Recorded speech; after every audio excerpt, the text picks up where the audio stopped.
అన్నమయ్య జిల్లా వైఎన్ పాలెంలో ఇసుక రీచ్ను రద్దు చేయాలి అంటూ స్థానికులు చేపట్టిన నిరసనలు మిన్నంటాయి. అక్రమ దందాకు వాడే టిప్పర్లు, జేసీబీలను గ్రామస్తులు అడ్డుకున్నారు. ప్రభుత్వ అండదండలతో యథేచ్ఛగా ఇసుక అక్రమ రవాణా చేస్తూ ఉన్నారని ఆరోపించారు.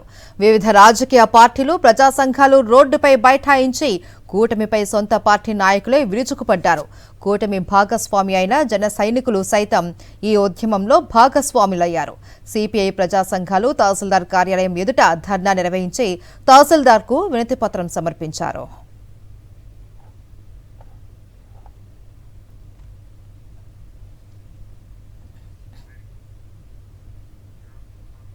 అన్నమయ్య జిల్లా వైఎన్ పాలెంలో ఇసుక రీచ్ను రద్దు చేయాలి అంటూ స్థానికులు చేపట్టిన నిరసనలు మిన్నంటాయి. అక్రమ దందాకు వాడే టిప్పర్లు, జేసీబీలను గ్రామస్తులు అడ్డుకున్నారు. ప్రభుత్వ అండదండలతో యథేచ్ఛగా ఇసుక అక్రమ రవాణా చేస్తూ ఉన్నారని ఆరోపించారు.